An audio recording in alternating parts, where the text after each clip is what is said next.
شروع اللہ کا نام لے کر جو بڑا مہربان نہایت رحم والا ہے۔ الف لام را، یہ وہ کتاب ہے جس کی آیتیں جچی تلی ہیں۔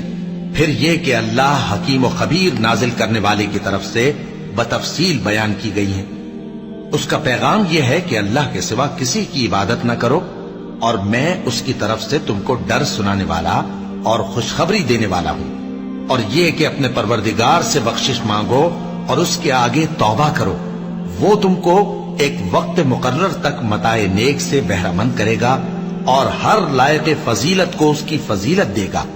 اور اگر روگردانی کرو گے تو مجھے تمہارے بارے میں قیامت کے بڑے دن کے عذاب کا ڈر ہے۔ تم سب کو اللہ کی طرف لوٹ کر جانا ہے اور وہ ہر چیز پر قادر ہے۔ دیکھو، یہ اپنے سینوں کو دوہرا کرتے ہیں تاکہ اللہ سے چھپ جائیں۔ سن رکھو، جس وقت یہ اپنے کپڑوں میں لپٹ رہے ہوتے ہیں تب بھی وہ ان کی چھپی اور کھلی باتوں کو جانتا ہے۔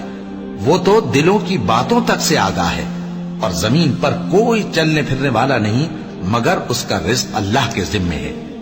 وہ اس کے رہنے کی جگہ کو بھی جانتا ہے اور جہاں سونپا جاتا ہے اسے بھی۔ یہ سب کچھ کتاب روشن میں لکھا ہوا ہے۔ اور وہی تو ہے جس نے آسمانوں اور زمین کو 6 دن میں بنایا، اور اس وقت اس کا عرش پانی پر تھا۔ تمہارے پیدا کرنے سے مقصود یہ ہے کہ وہ تم کو آزمائے کہ تم میں عمل کے لحاظ سے کون بہتر ہے۔ اور اے نبی، اگر تم کہو کہ تم لوگ مرنے کے بعد زندہ کر کے اٹھائے جاؤ گے تو کافر کہہ دیں گے کہ یہ تو کھلا جادو ہوا۔